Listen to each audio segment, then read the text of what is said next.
Great.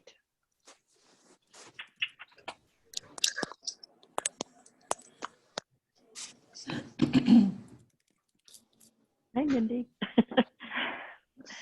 Hello, welcome everyone.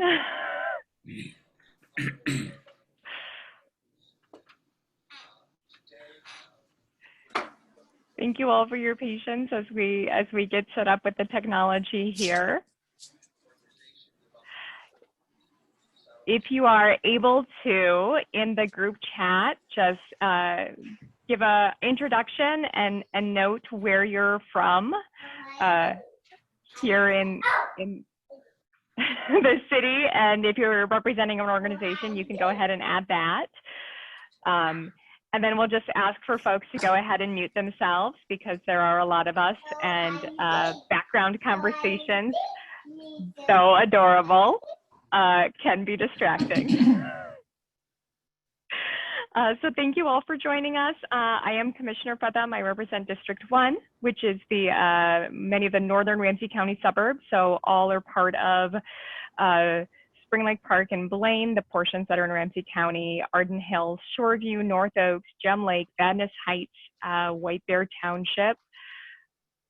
I forget one. Jump in and correct me, Sheena, if I forgot any of them. I raced through them quickly. We also have Commissioners Victoria Reinhardt, Mary Jo McGuire, and Commissioner Trista Mattis Castillo, who represent all of the other Ramsey County suburbs here with us today. We want to thank you for joining us. This was something that, as I've been working with our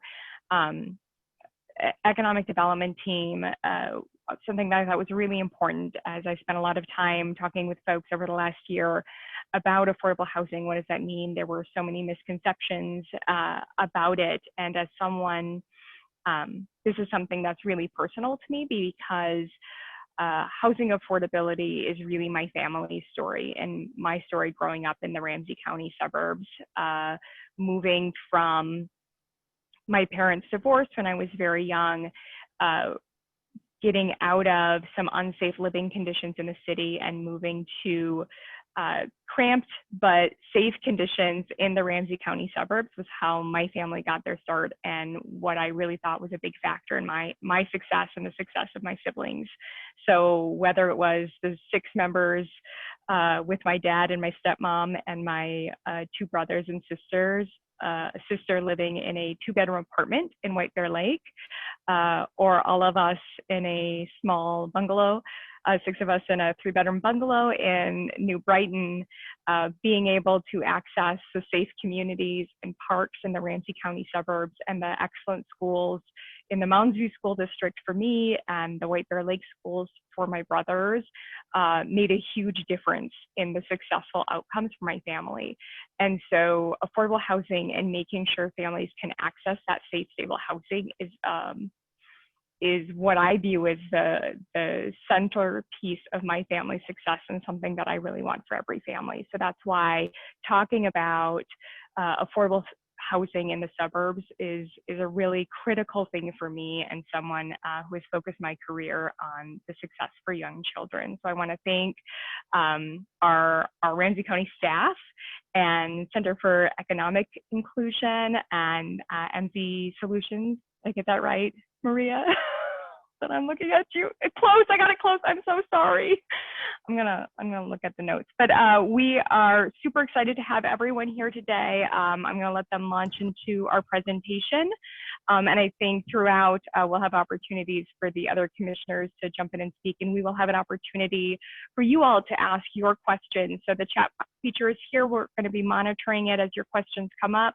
And then we will have a Q&A session, and we'll also have opportunities where staff and our other presenters will be reflecting back on you to get some community-driven solutions. So thank you so much for joining us today. Let's get started. Good evening, and thank you all for joining us. I'm Tawana Black, and I'm the founder and CEO of the Center for Economic Inclusion, and I'm consulting on this project alongside with Ramsey County and many of our peer consultants. I'm thrilled that Maria Zimmerman is here joining me from MZ Solutions, and I'm thrilled also to be partnering alongside many of our commissioners from Ramsey County and Martha Faust from Ramsey County. And I'm really grateful that all of you have joined us this evening because this topic is very important as we move forward on the economic competitiveness and inclusion project and the importance of affordable housing throughout Ramsey County and the entire metro region and the state of Minnesota is one of the most important facets of not only our everyday lives, but our ability to ensure that our state's economy continues to grow and prosper, and the importance of being able to hear from you as residents, business owners and property owners of Ramsey County is going to be particularly important to our ability to craft solutions that help this economy continue to grow and help advise Ramsey County commissioners and staff and leaders in designing the very best strategies for this plan. So we look forward to great dialogue with you tonight. We're going to share some data with you, some analysis that we've been able to do in partnership with our peers at Fourth Economy and the Center at NAO and MZ Strategies, as well as the great team at Ramsey County tonight. We're going to share some concepts with you based on that data and analysis and what we know about the housing market throughout suburban Ramsey County, and hope to also spend quite a bit of time in dialogue with you about what you've seen work well, what barriers to creating more affordable housing, both policy solutions in both public and private and community sectors, as well as being able to see that housing both developed and sustained throughout the county, and what recommendations you might have for us as we move forward together in not only the design of the plan, but on implementation in the coming months and years, and look forward to great discussion for this evening. I'm going to now move to be able to share our screen, and so I'll ask our team, Martha and team, if you can help us in being able to share this. I don't have, right now it's not giving me permission to be able to share. If you can help me make that happen. I think Maria is going to load the slides.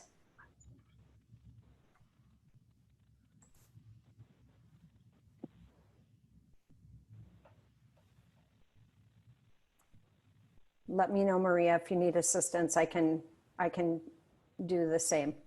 Yes, I'm sorry. I'm getting one participant can share at a time. Okay. So it's not letting me pull mine up either. Okay, so I would be happy to do it. Let me get this into.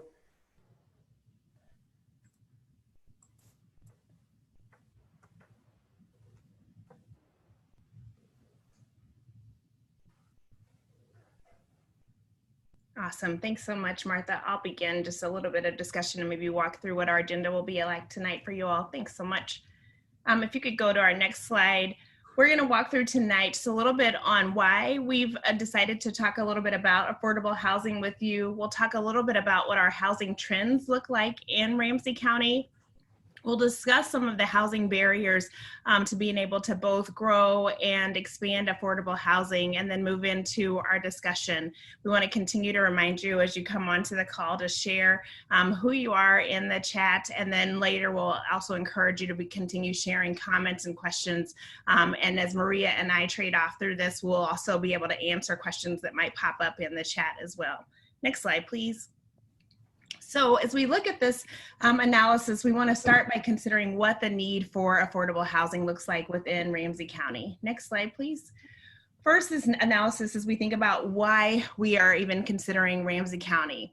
When we look at this work for the county, Ramsey County has really been very intentional about aligning the resources that exist to be able to increase supply and improve both the services that are available, and really having a particular focus on the ultimate outcomes. We know that housing is one of the foundational outcomes for assisting each resident and each person in being able to carry out our lives. And it goes beyond only having a house, but really in the way that each one of us operate. But it's important for us to understand what people are experiencing throughout the entire county as it relates to accessing housing, the cost burden that people are experiencing, who is experiencing that cost burden. Understanding the area median income is one of the things that we'll talk about tonight, and understanding the need for region-wide affordable housing and where that shows up in terms of where we have strengths and where we're facing challenges in different places throughout Ramsey County. Next slide, please. One of the things that we want to focus on as well is how we center equity and inclusion in this plan and our opportunities to do so. Excuse me. With this plan as it relates to economic competitiveness, we feel like it's particularly important for us to be considering ways to both grow our affordable housing and center the needs and opportunities for Black, Indigenous, and communities of color. What we know within Ramsey County's data is that we see people who have less than 30% of area median income, which in this case is those who are earning $30,000 and below, continue to face significant challenges in accessing affordable housing in Ramsey County, and that those needs continue to move forward as we see those incomes rising. And yet those who are in this category, of our low-income residents and those who are people of color have higher needs in being able to access that because of the low wages paid throughout the region and particularly within Ramsey County. As we think about that and move further through the slide, you'll see the relative nature of income related to accessing housing continues to go hand in hand in this data. Next slide, please. Again, stressing that housing is a fundamental building block for economic competitiveness. These 9 boxes that you see on the screen before you and those related on the right are facets of the Regional Economic Framework adopted both by Greater MSP in its Regional Economic Plan last year and in the Regional Economic Framework recently adopted by the Met Council, Greater MSP, and the Center for Economic Inclusion, the organization that I lead, as an interwoven framework to enable the region to both grow its economy, strengthen our opportunities for business growth and expansion, and to be able to ensure that we're able to attract federal resources for business growth and economic competitiveness, particularly with a focus on racial inclusion. Because inclusive growth is proven as a driver for vitality and prosperity, one that ensures that not only are our communities of color growing and thriving, but that every resident of Minnesota, and in particular of the Twin Cities, is able to grow and thrive, and that our economy continues to be prosperous. It's important for us to ensure that these elements of job growth, talent migration, workforce development, brand and image, and housing affordability and transportation mobility are all interdependent, and our strategies are interdependent, so that things like housing affordability and transportation mobility, considerations about where our businesses are located and where affordable housing are located, are designed hand in hand, become very important in our ability to ensure that our cities and counties and our ultimate region are very competitive in the future. And our strategies must be designed that way. Next slide, please. Affordable housing today is out of reach for a significant number of low-wage Ramsey County residents.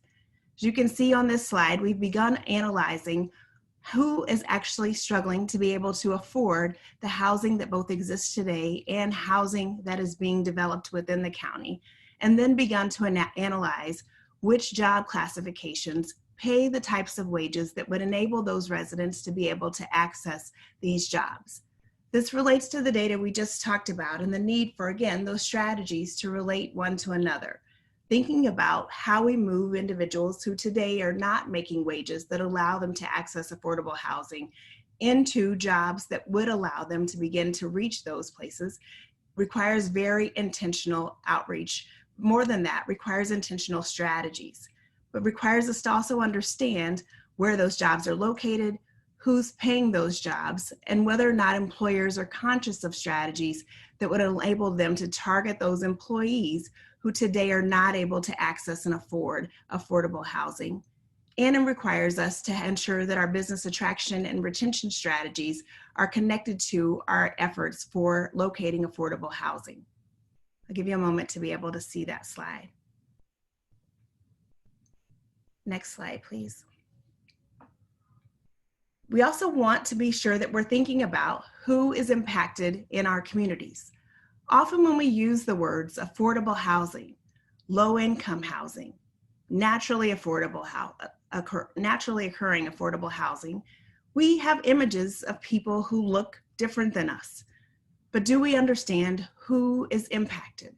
When we use words like area median income or just 30% of AMI, who do you envision? We want to be sure that tonight, as we go through our conversations and begin imagining a different future here in suburban Ramsey County, that we're actually very conscious of who is being impacted today as we create new options and who might be impacted tomorrow as we reimagine opportunities for increasing affordable housing in your communities. Do you know who is serving in jobs like those that you see on the screen? Who can afford to live in affordable housing? What is affordable housing? What does it look like? Is it located on your block? Is it located in your neighborhood? When is the last time that you lived in housing that might qualify in any of these categories? Do you know people who work in these jobs? Do you know if the people in these jobs in your business, in your organization, can afford affordable housing? The sooner that we're able to make these types of discussions tangible, not just in our organizations, but tangible for us personally, the sooner we're able to take meaningful actions every day to ensure that everyone in our cities, everyone in our county has not just access to affordable housing, but actually has affordable housing that they can balance and maintain on a month-to-month basis and a year-to-year basis. Here we see that home health aides are earning about $25,000 a year, and supporting a family of four is about $621. The rent for that is $621. We think about being able to make that work with all of the other expenses in our market, and then think about the economic shocks that come into a market at a time like this when we've had two pandemics impacting significant numbers of people. We have to be able to consider how to increase that affordable housing and what steps different people have to take, policymakers, business leaders, employers, neighbors, in order to ensure that everyone in our community can access that affordable housing. And the list goes on as we look at different ends of this spectrum. Next slide, please. We think it's important as we go about this work to also be considering the impacts of racial inclusion, recognizing that affordable housing has been something that's been far too out of reach for different portions of our communities, and in particular, as it relates to our Black communities, the exclusion that has been done by historic policies in our region, in our state, and ultimately in our country, legally, unfortunately, still has repercussions here in Minnesota due to the historic redlining in our communities. This term, if it's one that you're not familiar with, refers to the historical practices done by banks, real estate companies, and the U.S. government to deny mortgages to Black, Indigenous, and other peoples by banks and other institutions to ensure that some housing was restricted only to white families. While this was ruled illegal in 1968, we know by data available on our website at the Center for Economic Inclusion, that this practice unfortunately continues here in Minnesota today to the detriment of families that are still earning up to $100,000 in our communities. To undo this work requires not only the removal of racial covenants, but also anti-racist practices by banks, by employers, and ultimately significant advocacy by policymakers, residents, and neighbors. Next slide, please. The Mapping Prejudice Project has done work to ensure that each one of us fully understand the repercussions of this prejudice, this racism, and discrimination in our communities. And while much of this work has been done significantly in Minneapolis, and more of it is beginning and continuing in Ramsey County, we felt like it was important for you to see the impacts of these laws and work in this state. I'll give you a moment to be able to see this work mapped here. This time lapse from the Mapping Prejudice Project illustrates where and when housing covenants were applied throughout Hennepin County. While redlining did not occur in suburban Ramsey County in the same way that it did in St. Paul and Minneapolis, it is with certainty that we know that first and second ring suburbs in Ramsey County contain hotspots for racial housing covenants. Mapping Prejudice is currently transcribing deeds across Ramsey County in order to map the impact of this. Thank you, Martha. At this time, I will transition to Maria for our housing analysis. I'm sorry, no, I won't. I'll keep going. Got a couple more slides. We want to talk a little bit about the state of affordable housing. Or do I? Am I transitioning? I think I am transitioning, right, Maria? I think you were going to go for a few more, but Okay. if you need to, I can. No, I am. This is what happens when you've got two machines going. Thank you. I can go to the next slide, please. We want to talk a little bit about the state of affordable housing in our region. We've been analyzing, reports to be able to get a clear understanding of where things stand within our region, and in particular, where things stand in relation to the Minneapolis-St. Paul region and how that relates to what's happening here within Ramsey County. We find, as you can see on the screen, that we have significant need for additional affordable housing, and particularly for additional affordable rental housing.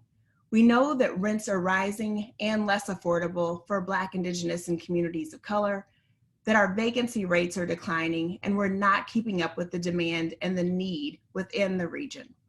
This data comes from many of the organizations that you see on the left of your screen who are doing significant work throughout the region, both to not only produce this data, but also to increase the access and availability for affordable housing throughout the region. There's a need for additional types of housing as located on the side of your screen. And we want to note for you today that this data has only become, not only the data, but the need for this types of housing has only become more complex and more significant as a result of the higher increased need from COVID-19, as significant populations have become unemployed as a result of the pandemics. Next slide, please. We also think it's important to note that affordable housing production is also not keeping pace with the needs and the trends throughout our region. We have a housing assessment that has been done pre-COVID that lets us know on the next slide that the rents in many communities are unaffordable and rising at 8%. Our biggest need for these rental units, as you see on the screen here, is for those cost burden renters who are at working age. Workers cannot afford to live in our region. While, again, we mentioned earlier, asking you to picture in your minds who needs affordable housing. Unfortunately, again, in these conversations, often we picture people who just aren't working hard enough, who, if they just put forth a little more effort or were just a little more committed, could find themselves great housing. But the data tells us that's not the story. 93% of cost burden renters earn less than $50,000 a year, but are working, are putting forth that effort, and still can't access the housing that is required. And above 50% of area median income, there are more cost burdened homeowners who are still putting out those resources, but are not getting back the return that is needed and cannot afford to live in the way that we would choose for them to. Ramsey County has typically and historically been slower to respond to the recession, and we have concerns about whether or not that will hold true as we move through and out of the COVID-19 pandemics. Next slide, please. As we look at and consider ways to be able to center equity and inclusion, excuse me, in this area, and continue to reinforce this, it's going to be important for us to continue to be flexible with our approach, and particularly need for us to center these populations who have historically been excluded, to think about not only how we ensure that we have affordable housing available, but how we also are intentional about ensuring that families are able to move forward in ways that allow them to build wealth, that we consider the impacts of dual pandemics on communities of color, that we consider the fabric of communities as they work to access affordable housing, and that we consider the needs of communities of color in particular, and the intersectionality between workforce development, business development, communities, and the incomes that communities are facing and their ability to be able to access that affordable housing and the programs and supports that may be needed in order to center, but also in order to maintain that competitive economy that we're trying to build. Next slide, please. One of the things that's important for us as we assess this data is to be able to understand that the vast majority of our minority cost-burdened households are earning less than 50% of our area median income, and yet that the vast majority of our minority renters are more likely to be cost-burdened than our white households. This data can't be reinforced enough. Given that, in contrast to that, we do see a significant number of white households who are cost burdened. Next slide, please.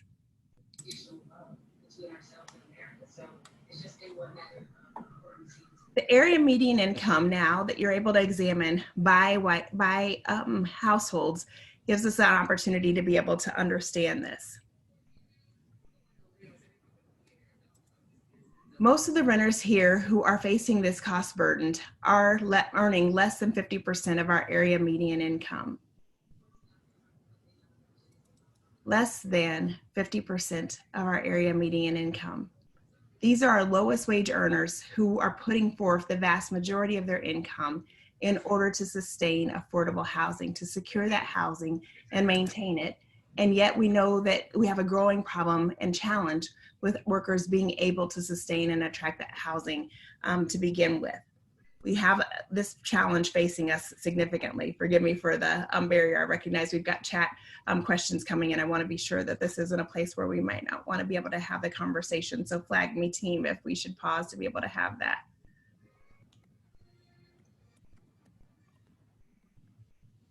Next slide, please. We want to be able to examine this notion of our cost-burdened households by race and ethnicity as well. So while we examined it just a moment ago by our area median income, we also want to be able to examine this by race and ethnicity and understand that we also see our minority households who are cost-burdened are also overwhelmingly earning less than 50% AMI. The majority of those households, again, who are cost-burdened are white. However, because we see such stark differences in our earnings of our communities of color, the cost burden share of those households who are also struggling to be able to access affordable housing and are carrying that cost burden is more significant for our communities of color. Next slide, please. Our income disparities, as you would then anticipate, drive unequal housing opportunities and a greater struggle to be able to access affordable housing throughout our region.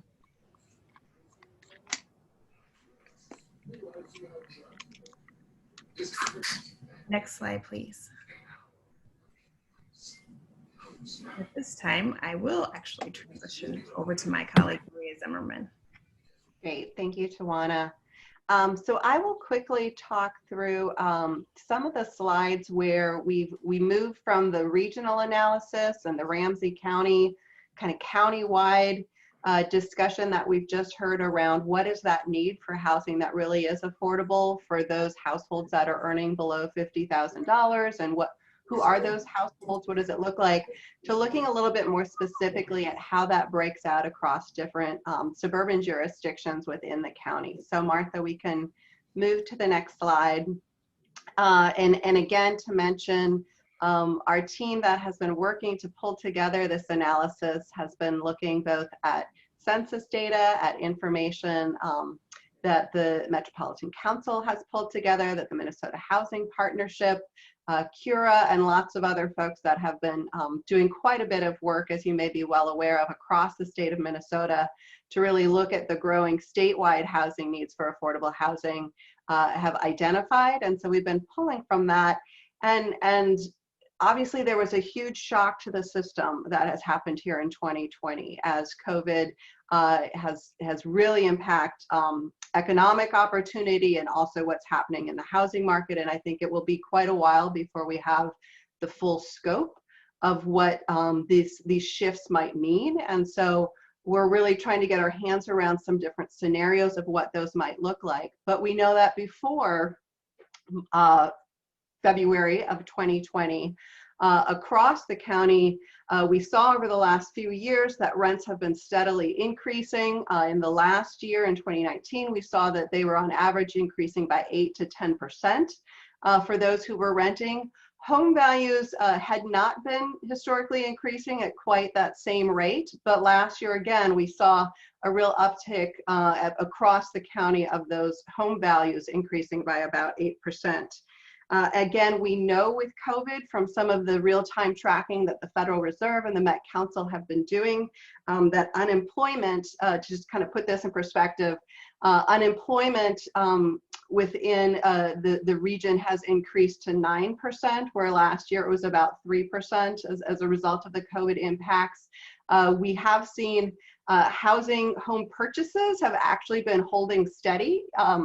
But the question around rents really continue to remain. So we're trying to kind of take this all into consideration in real time. And again, in the chat box, would welcome if you've been personally affected over the last few months by challenges paying your rent or paying your mortgage or any of that, or maybe you've sold a house or you know someone who has and you can tell us a little bit of information.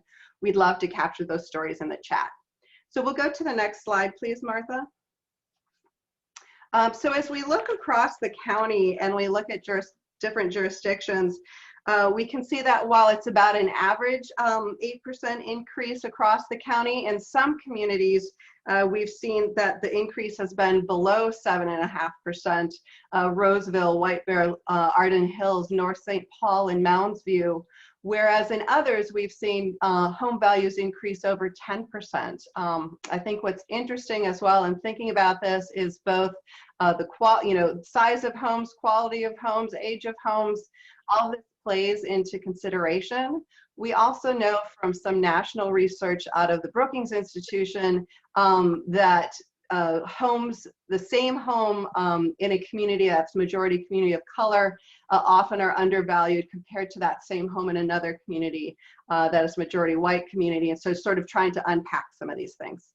When we look at rental costs, we kind of see a similar variation across the county. Some of those same counties with more affordable home prices also have more affordable rents, and conversely, those with higher home value increases also seeing higher rents. Next slide, please, Martha. So as we kind of touched upon earlier, we're really seeing the biggest need in what's been happening as wages have not been increasing at the same rate that rents have been increasing, that there's a growing need, a growing gap for housing for those households that are earning less than $30,000 per year. And again, trying to make that monthly rent payment. Within the county, this overall gap that we're seeing at that level is about 1,250 units of housing, just to kind of keep up and make that. So we'll go to the next slide, please, Martha. And so again, just looking at total affordable units in the suburbs, this is excluding data from St. Paul, so we're just looking in the other jurisdictions within the county.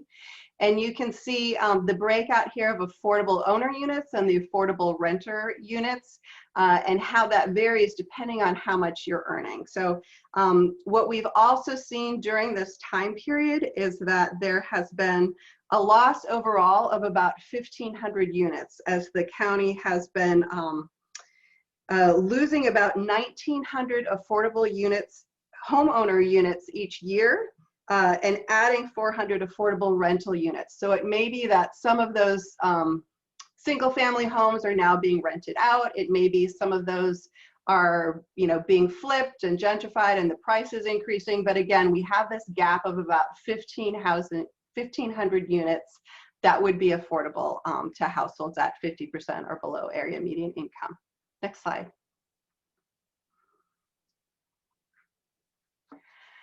And so this speaks to this fact that our production is not keeping pace with the current need. There's a lot of reasons for this, and we're really trying to explore those. Some of those are just the increase in costs of providing housing, regardless of the rate of the rent that you're charging. We know building materials have increased, we know land prices have increased, and we know there's some land availability issues as well in the county. Next slide.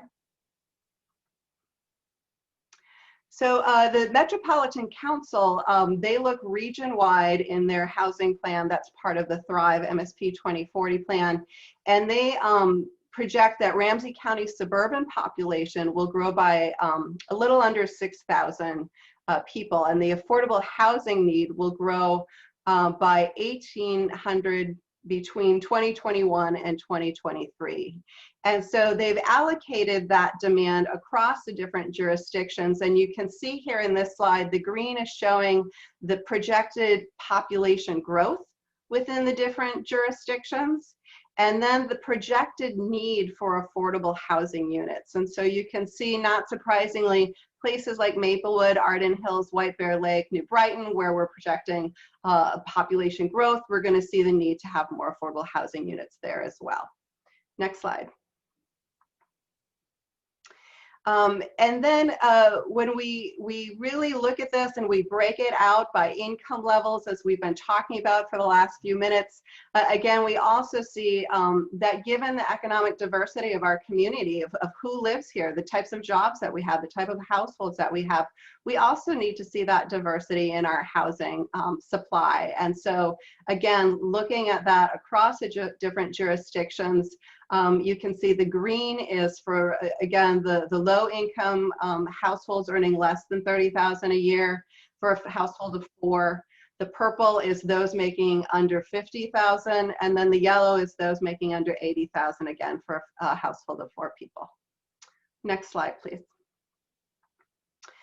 We have some higher growth communities, and these are places, again, where the Met Council is projecting significant employment growth and household growth in those counties.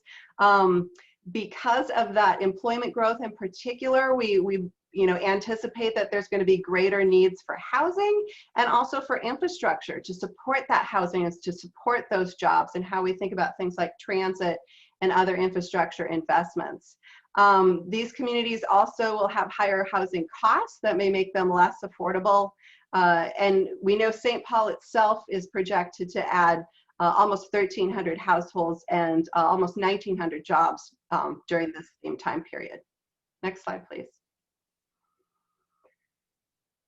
And then we have some communities that are not projected to see those same high levels of growth necessarily in households.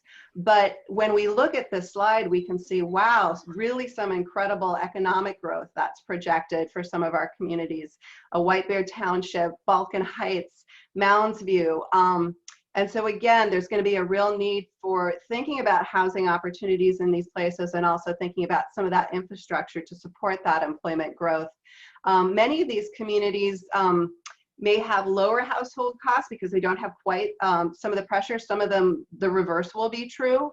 We also know across the county, and especially in our suburban communities, some of those that we saw the more affordable rents and home values, that they have what's often called naturally occurring affordable housing, or it's market rate affordable housing. So again, it may be it's an older home.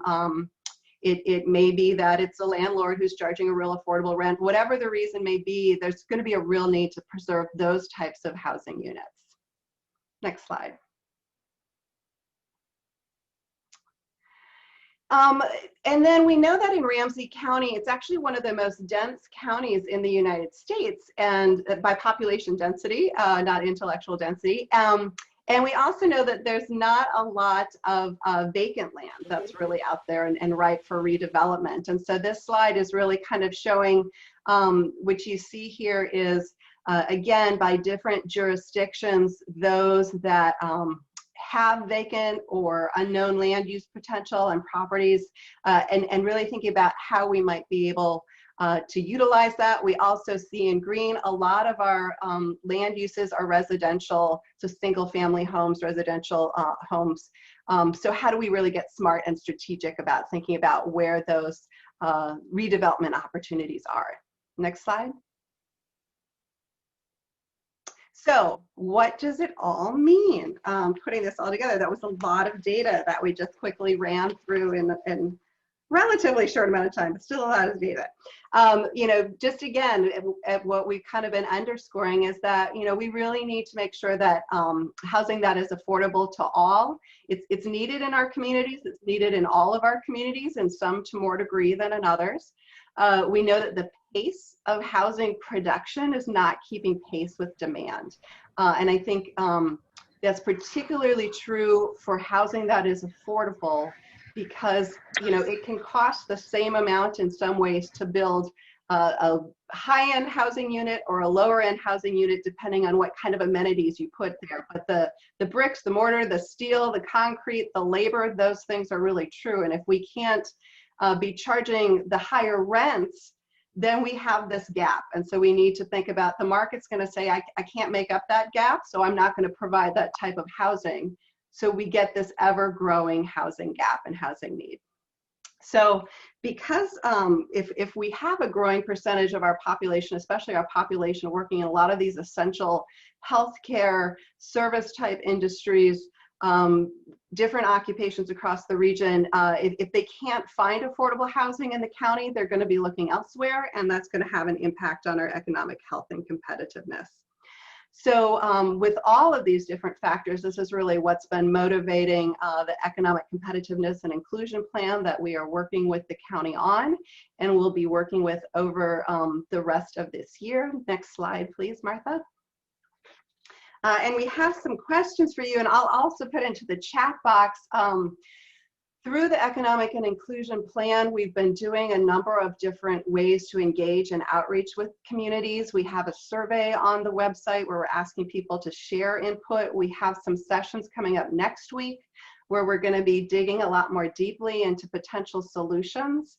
And it's an open invitation. We really would invite and encourage you to continue to be part of this process. So we'll put that website link in there where you can get updates, you can provide input, you can come to more meetings to talk about this and other issues related to job growth and entrepreneurship and place-based assets, and really how do we preserve and make our cities and county a really special place to continue to live and work.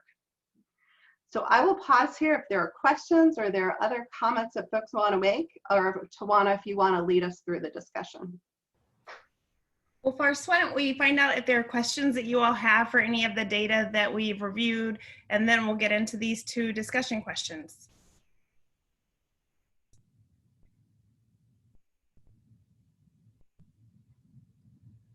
Let's see, I don't see any hands in the actual chat so far. Okay. Well, then we'll go right into the discussion questions. So let's raise the first one. Our first question for you all is can you tell us ways that you think Ramsey County can develop solutions for the pressing housing challenges, and particularly for those who are most cost burdened?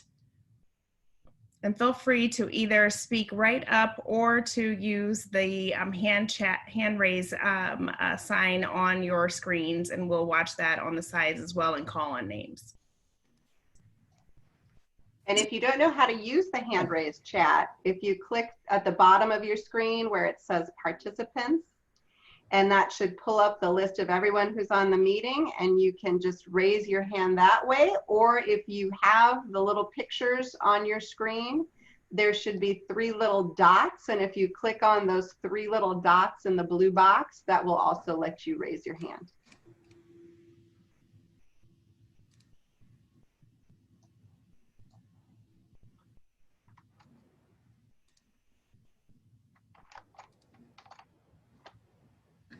All right, I see Mindy's hand up. Mindy, go ahead. Okay, thank you. First of all, I want to thank you for having this meeting. I just really, as a suburban person, and when we had our League of Women Voter Affordable Housing study, we felt like, you know, we wanted to see if the suburbs were doing our share. And so it seems like it's a double-edged sword. Are we doing our share? But since we don't have as much poverty and people of color as St. Paul, then resources go to St. Paul. So we're kind of like, which is it? You know, should we do our share, or should we, and then we would need resources and so forth. So I'm really glad to have a meeting focused on the suburbs, because it's my opinion we should be doing our share, and not expecting St. Paul to do anything, but then we also need help from the county as well as St. Paul getting help. And so my question though is, what we have the hardest time probably everywhere in terms of political will and political courage is getting that 30% AMI population, which is clearly the most needed for people of color. And then my interest, which I was actually disappointed not to see any facts and figures about people with mental illness, because they're very low income people too. And that is regardless of race. If you are a person with a serious mental illness, you're apt to be homeless and so forth.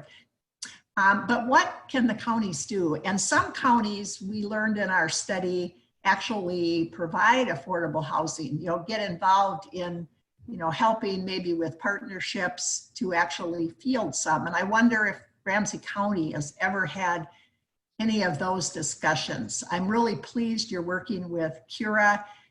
We did too with our league study, and we had 3 wonderful students. I think they were grad students who were provided by CURA, who helped us do data on our 5 suburban cities. And we were, it really was an education for us. And certainly back then, the study was 4 or 5 years ago, or maybe 3 or 4.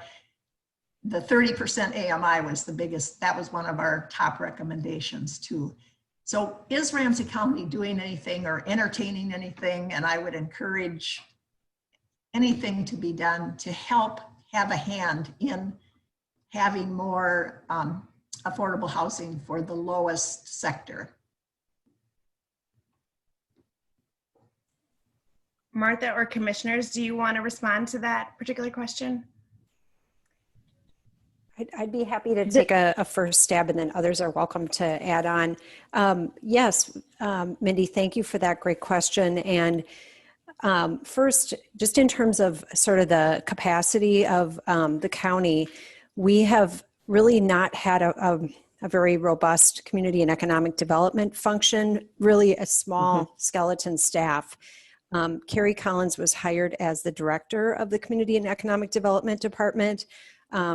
Just almost 2 years ago. We hadn't had a director for 14 years. And so there was really limited ability to be able to implement programs. And so the economic competitiveness and inclusion plan that is really the basis for a lot of the data that you saw is really attempting to take the pulse of the county, understand where we are, and to, through community engagement, to be able to help craft strategies to be able to equip the county to be able to better respond on the production side of affordable housing in a way that we just haven't been able to historically. And this is Commissioner Reinhardt. And thank you, Mindy, for the question. And I think Martha has done a pretty good job of teeing this up for us. So in the past, we haven't. I mean, we have the housing, we have the HRA, and Commissioner Matas-Castillo can speak to that because she is the chair of HRA. But we have not had a levy that's associated with it. We haven't in the past, well, until Carrie came on, and we've been, going gung-ho since then, is about trying to figure out, okay, what role can we play and how can we do it? We've got, the environmental response fund, we've got different tools, but we haven't put them all together the way they need to be put together. And that's part of what we're trying to do here. So yes, we are going in that direction. And I think that Martha and Carrie and the team there working with the community, and that's something that's incredibly important, which is one of the reasons we're doing this evening even. So we're making progress, but I expect that within the next 2 years, we'll make a lot more progress. But I would ask Commissioner Matas-Castillo if she could talk a little bit about this from the HRA perspective. Yeah, thank you, Victoria. So Victoria is my vice chair, and I chair the HRA, but it really is a team effort. And luckily, all the commissioners are really passionate about this housing stability. And one of the things, and part of the impetus to do this big study is we didn't want to do what was already being done, we wanted to make sure that with our limited number of dollars and resources that the county has, that we were filling the gap and what's missing, right? There's a lot of nonprofits that are doing fantastic work on affordable housing, but many of them are focused at 50, 60, 70, 80% AMI. And we know very quickly in this assessment, but that it's really the lower end of the spectrum of that have the most need. And so we feel like that's the area where we as government, as the county, need to step in to help. And so this study is really cementing exactly where we are needed, and it will help us build on our strategy and work plan. But we're not sitting idle, and we're moving alongside this study. So you probably know we invested last year in an investment for preservation of naturally occurring affordable housing to leverage our funds into the Greater Minnesota Housing Funds. We also have just recently released our budget, where there's a proposal that should be passed later this year, investing capital dollars into affordable housing at $8.9 million. So we're doing this work right at the same time that we're doing this study, because we're really committed to doing this work and making sure that we have a housing affordability in all of our neighborhoods. That's not just St. Paul, but in our suburban neighborhoods as well. Because quite frankly, there are many jobs in the suburbs, and we have a transit gap, but if we can have housing near the job that's affordable, we have solved many problems. So it's really important. So I love, Mindy, that you opened with, are we doing our part in the suburbs? And we need you to do your part, because there's also jobs there, and we know that jobs, housing stability. Thank you so much, commissioners, and thank you, Mindy, for that question. It's an excellent question. Barbara. Thank you. This is Barbara Russo. I'm currently serving on the Shoreview Planning Commission. And, excuse me, we are struggling a bit with this because Shoreview is more or less completely built out. And so the opportunities for doing any major project as a whole thing are limited. We're getting some infill. There is some naturally occurring affordable housing in the form of older single-family home stock. There's a manufactured home park, and we have some older apartment complexes. But because of the land prices in the area, it's extremely difficult for developers to come in and decide to build more modest homes. A typical new home construction is in the $600,000 to $700,000 range. We do get some townhome developments, so those are a bit more affordable. And unless there's some sort of support being offered to companies that are building new apartment buildings to replace the old ones, we can't really, under our current statute, our current code, we can't force them to include affordable units in it. So we're really looking for what tools we can develop as a city, what tools we can tap into within the county or from outside organizations that would help us. At the same time, recognizing that some of the issue results from past decisions.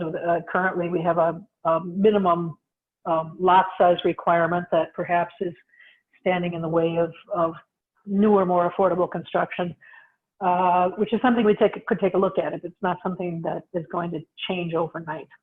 So we're really looking for what tools people have used successfully and what kinds of things we could tap into. Thanks, Barbara, for that question. I'll maybe take a first cut at that and welcome input from others too. Next week, we are doing some community build sessions, we're calling them, as part of this plan.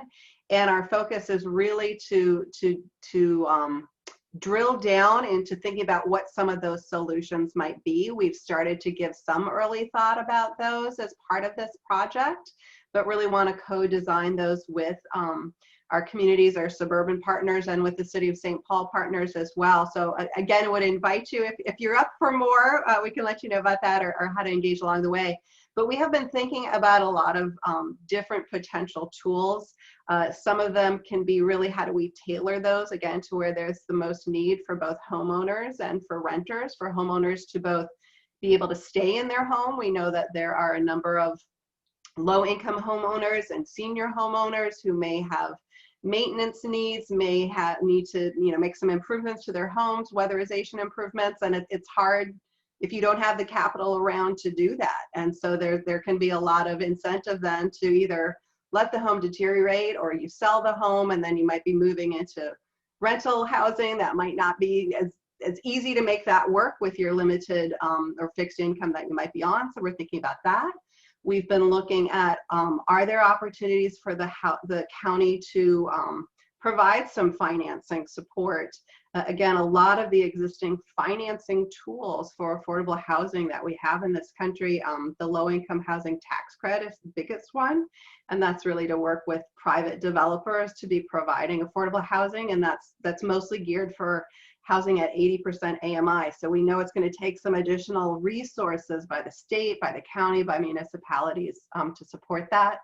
There's some tools like it's called the right of first refusal in some parts of the country, which would allow the county or localities, if we know that a private apartment owner is going to be selling that property, there can be the first right for an affordable housing developer or others to be able to come in and to purchase that home. So I think there are lots of different tools, and we haven't landed on anything yet, but we're really looking at what those are and what's feasible for the county, what's really meeting the greatest needs of the county, and how the county can really leverage, because it's never going to have all the resources needed to do all that needs to be done. So how can the county really be a smart and a strategic partner to leverage other private resources or state resources or federal resources? Are there others who would want to share on that particular question? Any responses before? I know we've got Commissioner Fretham's hand up. I don't know if it's in response to that one or a different question, Commissioner. It's a different one, so we'll let others respond.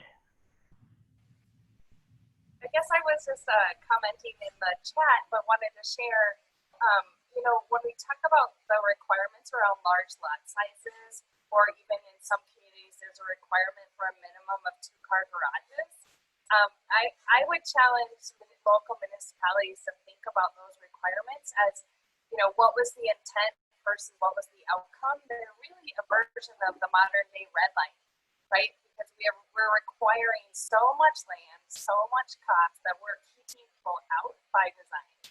And so as the county, we don't have it, we don't do zoning and jurisdiction. That's our cities and local municipalities. But I would encourage, as part of the toolbox, that you challenge your local leaders, or if you're a city leader, to think about how you're thinking about those zoning requirements, so that we can get bigger densities. Because there are some of our suburban neighbors have large lot sizes where you could essentially, make them smaller lot size requirements, put 2 homes, or even do an accessory dwelling, so that we can add to, especially as we have people aging in place and they want to stay in their community, but they don't need a 5 or 3-bedroom house, right? And so to think about how we do that and accommodate. Excellent feedback. Okay, Commissioner Fretham. I just didn't want to lose Andrea's comment regarding solutions for affordable housing beyond rentals.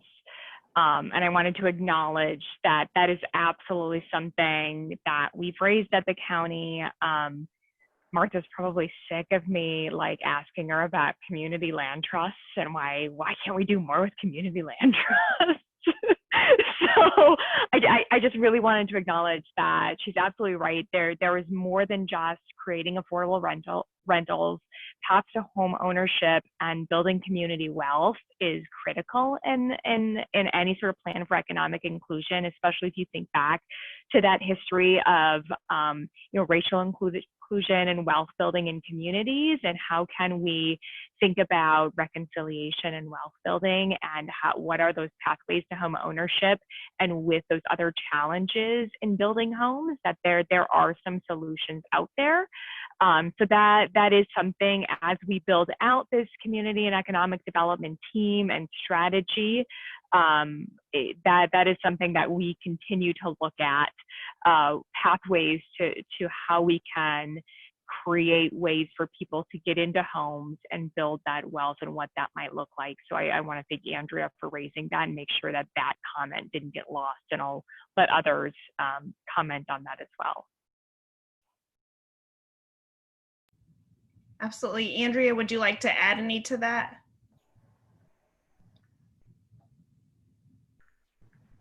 Could I jump in again for a second? Absolutely. So it's Barbara Russo again. On the question of the lot sizes, we did have the discussion when we were working on our long-range plan for the Met Council. And so as part of that plan, we raised the possibility of creating a new zoning area that would allow much smaller lot sizes, and that might be ideal if, for instance, our area with the manufactured home park becomes redeveloped at some point. It's not something that we can easily work into the tear downs and infill in existing neighborhoods, but it's a possibility on the horizon, and I think that really needs looking at. We haven't worked it into the code yet, though.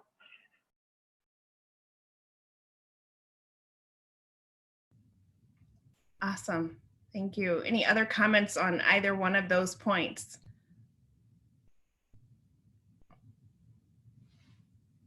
John Slade. Yes, thank you. First off, I wanted to give you guys a huge amount of thanks for going over the racial equity background and going through the history of why it is the suburbs are so white, and that it was, a lot of intentional government policy that led to that. There's a kind of another hidden narrative, though, which has to do with the depth of investment by government in affordable housing. And we have, famously, the creation of the Rolls-Royce driving welfare queen in the late 70s and the 80s. And the massive pullback from a federal level, and then, of course, at the state level, depending on who was in office, either some real austerity politics or not. And so when we look at the depth of what's going on, we have to say it has been years and years and years of disinvestment in the poorest. And with that went other, policies on taxes.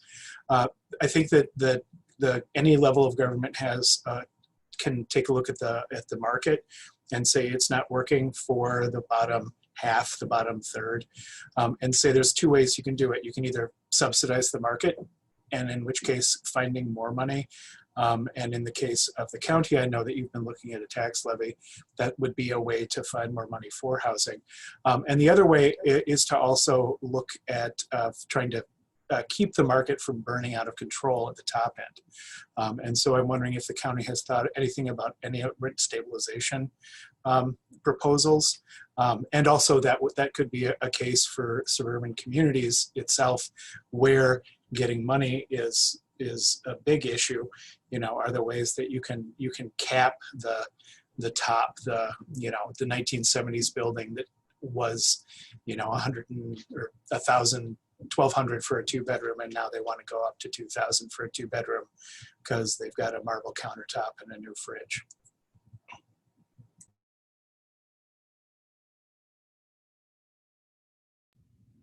Martha or commissioners, do you want to respond to that question around rent stabilization or other tools that the county may be considering or may have considered? I can try to answer first. I've only been with the county since the beginning of 2019, so that's my limitation in terms of, and I've really been involved in this plan. So I can say in terms of this plan, we are trying to understand what are a range of tools that would be appropriate for the county to employ to both help provide rent support as well as tools for additional production along the lines of what Maria was describing. I don't think we've ruled anything in or out. We're just trying to understand the market, where the gaps are, what an appropriate role is for the county to play, where we can bring the most value to these solutions. And everything is kind of in the mix. And so that's the purpose of tonight's conversation, as well as these build sessions coming up. Well, and this is Victoria Reinhardt again. And honestly, I thank you for bringing it up, John. I don't know if we legally have that tool. It's not been brought to my attention in the past anyhow. And I would think that it would have been had it been something we could do. But now we can look into it.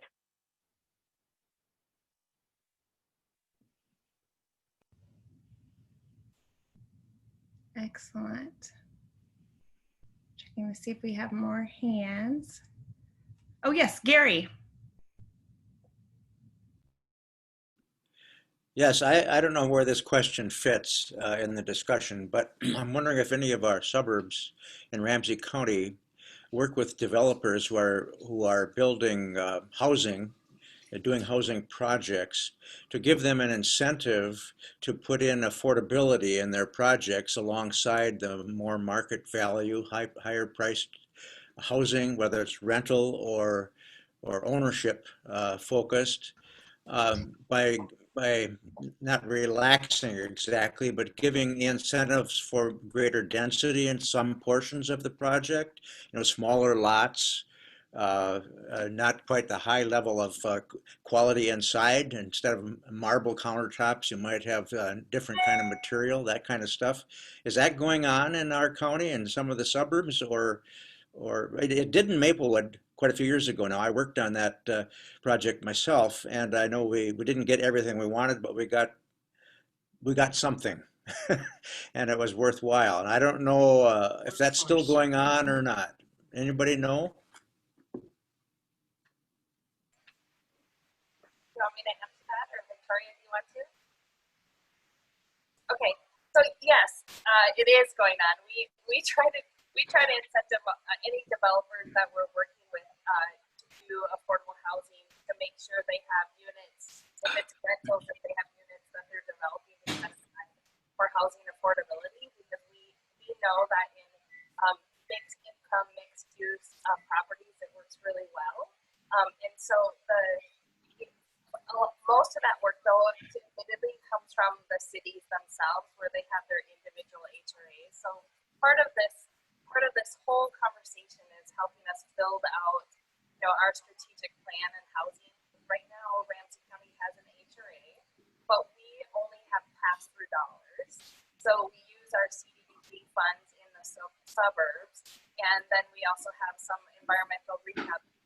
So we invest in those areas, but it's a very small pool of money. So we are looking at, as we build this out, assessing the need, assessing the interest and support. Do we get to a point that at some point we raise a levy in order to fund housing specifically?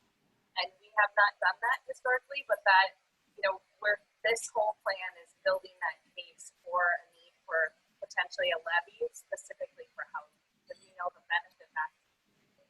And so as part of that, those same things that you raised are exactly what we're looking at. And this is Victoria, and yes, I know I think I know which one you're talking about in Maplewood, and the funds that we used for that were the pass-through funds. So we have continued to do everything that we can with the CDBG funds, the home funds, the federal funds that are coming in. We have for developers, and it's not specifically for affordable housing, but if there's something going on and there's an environmental issue, that we put environmental response funds in. We've got the 4R program for renovating of properties. So there's different things that are going on, but primarily it's been passed through, and that's continued. But quite frankly, we don't have enough. And that's why we really need to look at what can we do to raise some funds locally that are for affordable housing or for housing, but also for economic development, because it's tied together, as was pretty clear in the presentation. So we are looking to, and again, as Commissioner Mas-Castillo said, part of the pieces of the puzzle are what we are going through right now with this. We need to make sure we can bring it all together so that we're doing things in a very efficient manner.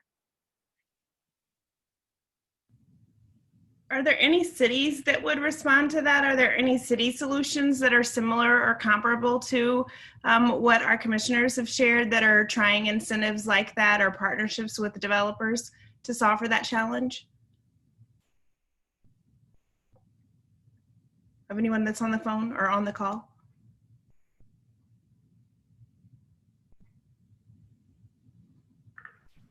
We don't really have the funds. Mm-hmm. For example, we just at our planning commission meeting on Tuesday, we're hearing a plan. There's a large apartment complex, many buildings, and they're getting pretty long in the tooth. They've been very well maintained. They're not down on the bottom rings of affordability, but they're reaching their age limit. And so the owner is planning to replace one of the buildings with a newer building. The rents will be higher there. So we're losing 40 units all at once. And we're not going to be replacing those with this project. And we don't have any kind of incentive funds that we could provide that would enable those to be replaced. And of course, it doesn't make economic sense for the owner to build a new building and charge the same rent as, I can't remember exactly how old they are, but they're 40 years old or so, at least. Appreciate that, Barb.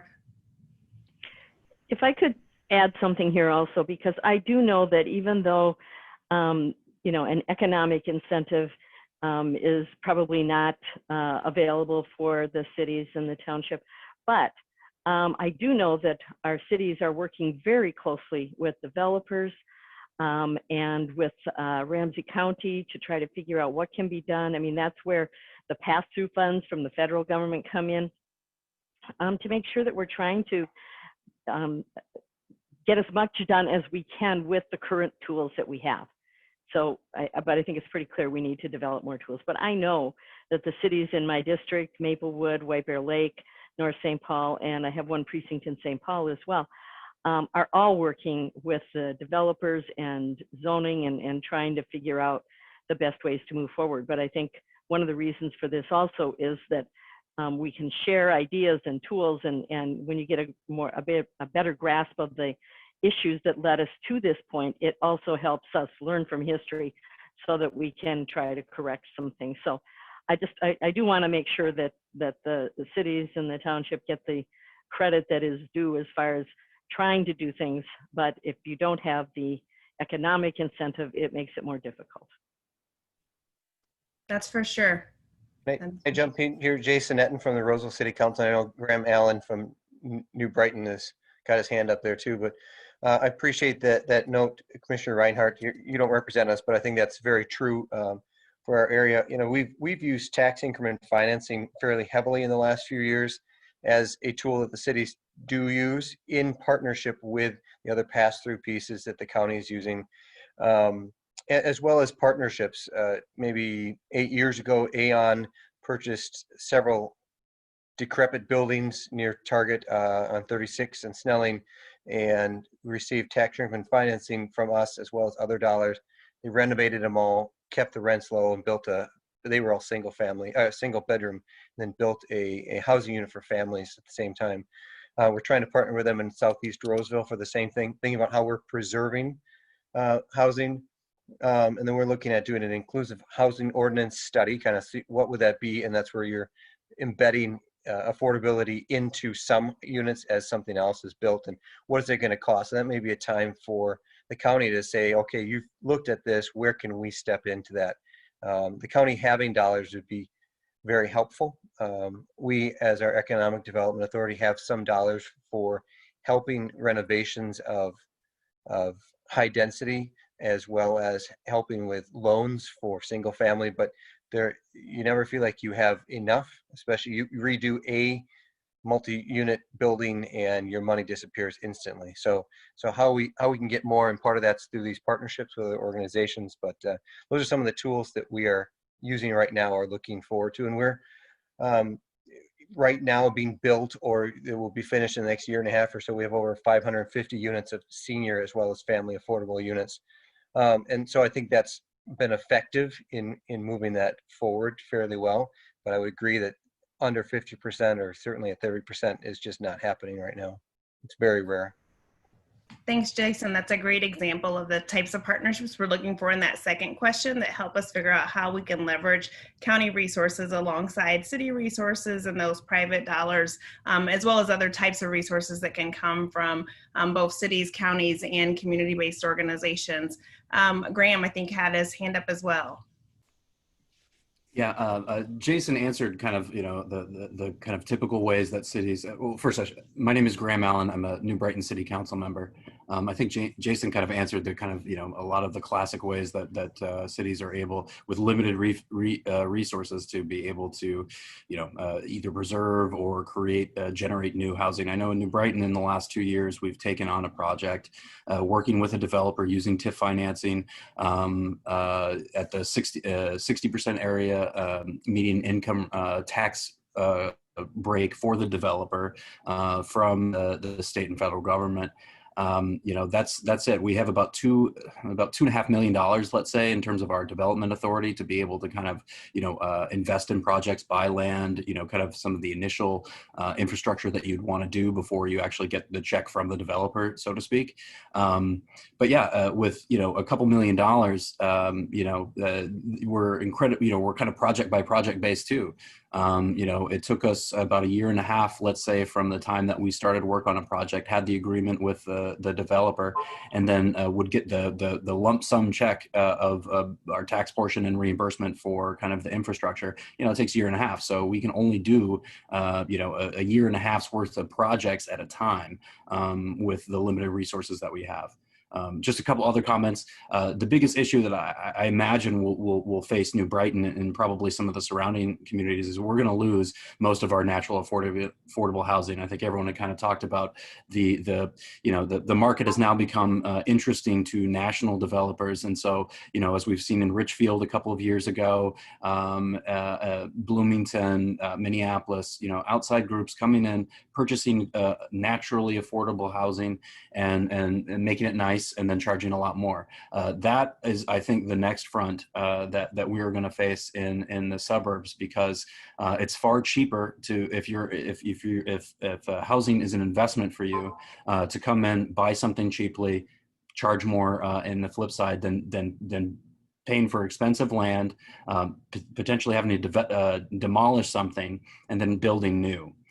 So that's kind of what I see. I think, just from an advocate, if we're skipping it to 2, because I only want to talk once, we definitely, as everyone interested in housing, need to advocate at the state level that there are more grants for developers to access the 30% area median income, grant to make it financially feasible. The sad reality is, like, from my experience with New Brighton, was no developer wanted to automatically go to 30% because they would make less. And the number of the tax credits available for that are so few that most don't even try. The second point I think that it was critical for me to learn in my city in the last 2 years is that we just don't have we don't have experts in our staff that understand kind of housing policy and housing trends outside of kind of the zoning requirements and things like that, just strict policy, and I think the more that you can provide opportunities for staff as well as elected officials to learn more about the trends, policies that are working in other places to counteract some of the challenges we have, I think that would be incredibly beneficial. Just to give you an example, I am labeled by my city manager as the housing expert in our city. And I just do this as a pastime because I'm passionate about this issue. But we don't have an expert, and you folks are, especially at the county, are real experts. And I also want to thank for months ago, pre-COVID, for Ramsey County coming in and talking about affordable housing and housing policy and the kind of new direction they were taking. So I just want to say that, yes, they've reached out and we appreciate that. But obviously more work to be done. Thank you. Sorry for that long diatribe. Very valuable. No apologies needed. I'd tag in on the end of that. Mm-hmm. Thanks for bringing all those pieces up, Graham. One of the things I'd written down here is one of the ways the county can do that, and I think that's exactly what Graham was talking about, bringing together the economic development staff from the different cities and having the best practices thing. And some of them go to this or some of them go to that, but say, no, we're going to sit down here. What are the tools you're using? Making sure people are talking, but then what are the tools you would need to get X housing? What would you need, cities? So as you look at, we might do a level, we might add powers to the county. What are you going to go for? So talking to the cities who have some of that control. The other piece, looking at that $9 million or whatever you've put in your budget for 2021, and talking about land trusts and talking about infill. So you've got 2 lots sitting next to each other that weren't developed. Can that be zoned for, in Roseville and our LDR2? Is it still under a low density? You could put townhomes in there and then have the land as the land trust. The townhomes would be much cheaper and more affordable for folks, and you're embedding that within the broader community rather than stuck on the sides or in a high density building. So that would be another great partnership to consider. So we look at making sure our zoning would fit. You provide some of that capital for the land. We work to find developers who would build, for example, townhomes. I think townhomes are a thing that can be more affordable, but yet are still a home they can build the equity that is so important. Awesome. We've got Tracy and then Commissioner McGuire. I'm speaking from a staff perspective, but more just a concerned resident about affordable housing. So don't want to pretend that I represent elected officials. One thing that I've seen, I've now worked in the housing for a couple of years now. One thing that I've seen that really has been a challenge as far as creating affordable housing is the fact that there are very limited time frames as far as assembling financing for these projects. And when you are trying to, in a almost fully built out county like Ramsey County or community like the one I live in, land assemblages in and of themselves is a challenge, but aligning those assemblages with the financing cycle as far as when you apply for low housing income tax credits or you apply for CDBG funds is really challenging, and the stars really have to align to make that all happen, and it's a huge roadblock. So whether I would say if there was more nimble financing available at the state level would be the biggest help, but having those more nimble financing available at the county level would be a big help as well. Thank you. Commissioner McGuire. Thank you very much. Can you hear me now? I'm so sorry. I'm having technical difficulties here. And so I've been listening to the conversation, but I'm not always able to come in. Can you hear me? Are you able to hear me? Yes, we can. Okay, great.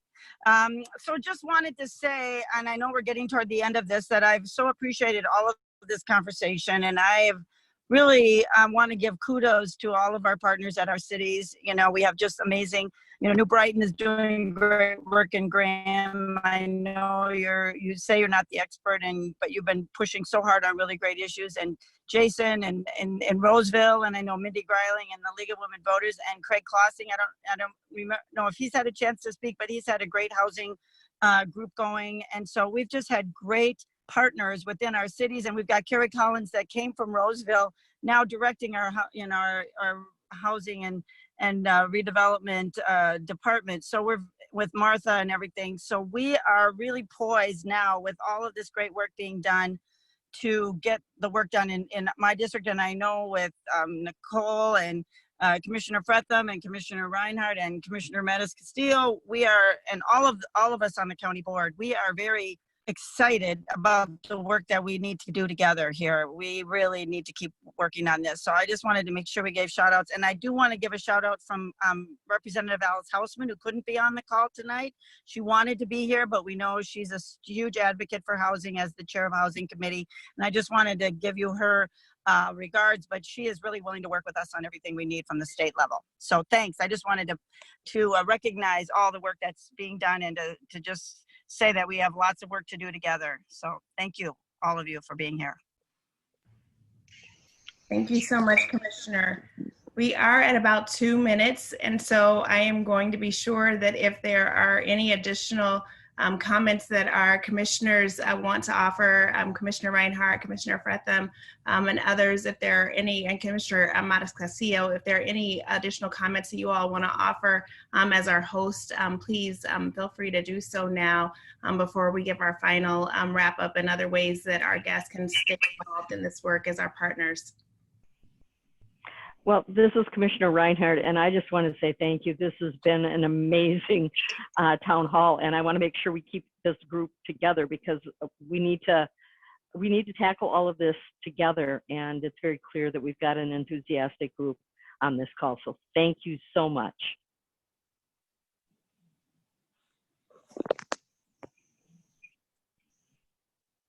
Commissioner Matas-Castillo, I just want to check and see if you wanted to say anything. I'm just super jazzed as an HRA chair, and housing has been my passion and my life's work for the last couple decades, and so this is really exciting to have this group and folks who are really engaged and have great ideas. And I get to work with many of you in other categories, and so it's really great to work on housing. And this is really hopeful and inspiring to hear that our suburban partners are really wanting to step up and, as Mindy said, do their part. And so I'm just really excited about this and love your feedback and hope that we keep this conversation and relationship growing. Well, I am so grateful that Commissioners Matas-Castillo and Reinhardt and McGuire were able to join us, and for Martha and Maria and Tawana for all of your efforts to put this incredible presentation together to bring us together and educate and set a baseline, and for everyone who came tonight to be a part of this and all of your efforts.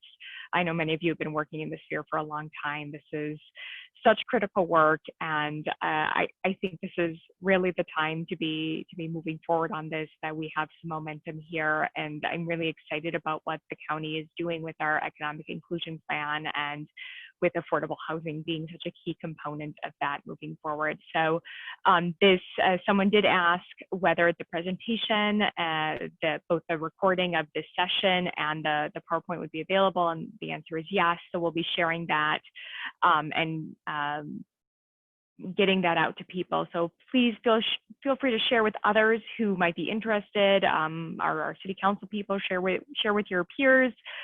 We think this is important information that needs to be shared far and wide.